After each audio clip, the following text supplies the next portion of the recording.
just like one who beautifies the world. All your negativity is pacified. We see a vessel in your hand made of 7 precious substances, and a cord of jewels on your body, ornamented with a mass of radiance. To the words spoken by you who are peaceful, who are unable to offer any reply, we do not need any food, nor do we need delicious drinks. From food what emerges is excrement. Likewise, what is drink becomes urine. Juices transfer into blood. In the same way, from blood comes flesh. As we do not need even nicely prepared food and drinks, nor do we need fine garments, or woven silk or woolen cloth. Golden bracelets we do not need. We have no need of strands of pearls. On our fingers we need no rings. All these are transient in nature, natural. We seek a life that does not go to mitigation that we are bad. We strive for the devil's happiness and for the giving of dharma, virtuous friends, and what we need, not to be will-turning kings, having left behind a lovely content. Will-turning king will also die. Sons will not follow after them, nor will wives or daughters. The 7 precious things will be left behind. They will not follow after them. Though they gather many people to them, these will not follow along behind. No one will scurry in front of them, nor will it be thus later on. After being a king for just one life due to impermanences, they will wander. Due to having done many wicked acts, they will fall into howling hell. After being surrounded on all 4 sides by 7 jewels and by amazing power, when the time of howling hell ripens, where will that amazing power be? Since they are nowhere to be found on earth, having died, they cannot display these powers. Elder, please listen to us. Please go to where the Tathagata is. We earnestly wish to see him.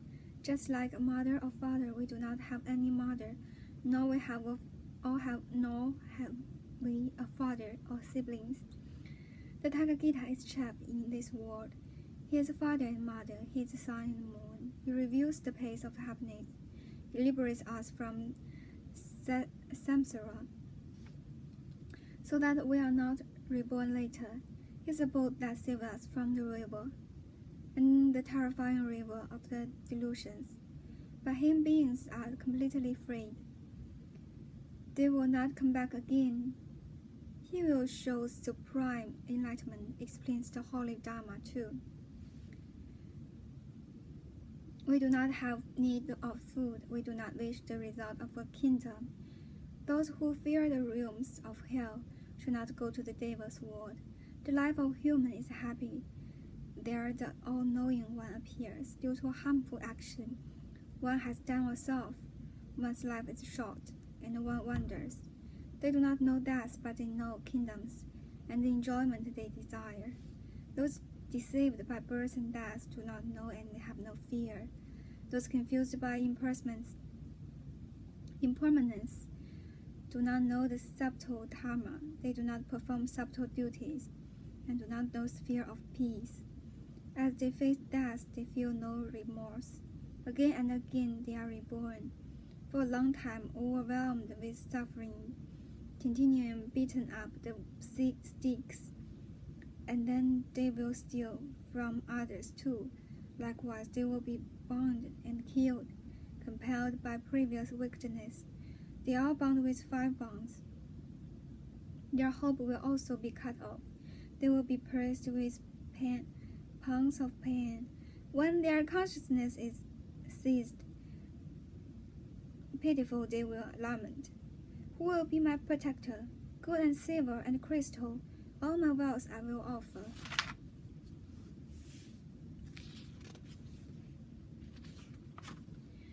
I will even become a servant.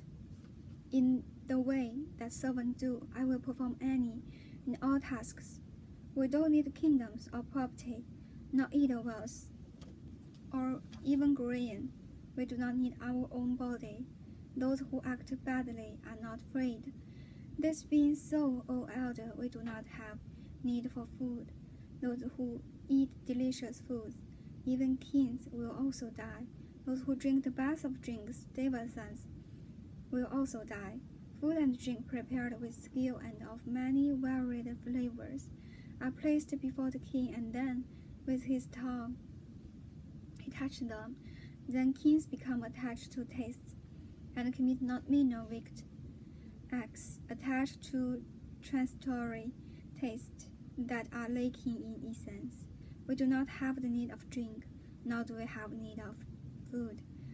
What we need is that Dharma itself that liberates us from suffering. In the one who is released from bondage of craving, freed from bondage of delusions, and fully freed from abundance.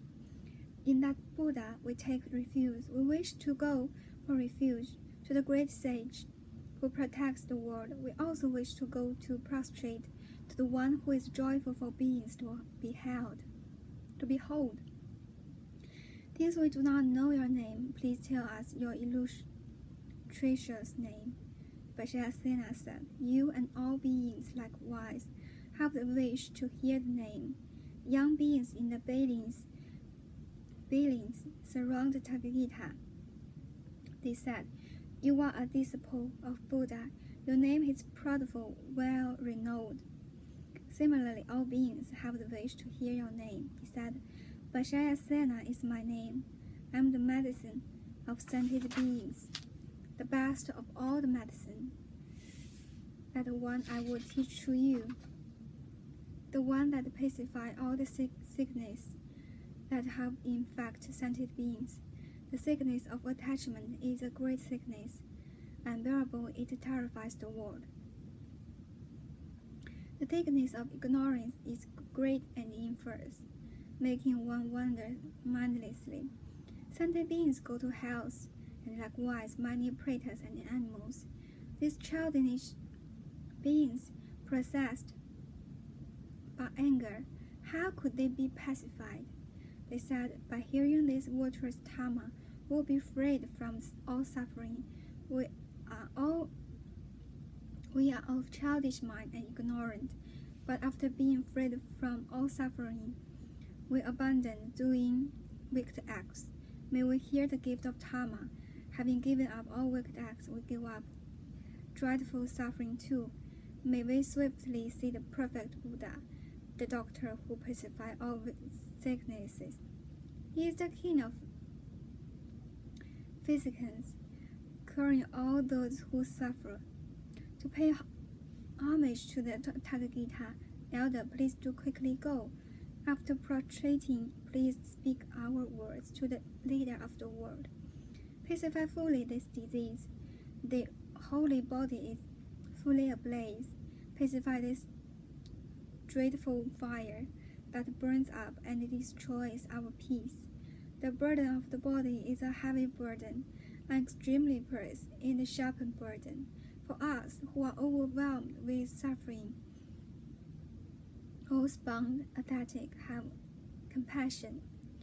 Being bear perpetually the oppressive burden of anger and ignorance, not knowing how to be freed of burden, they shoulder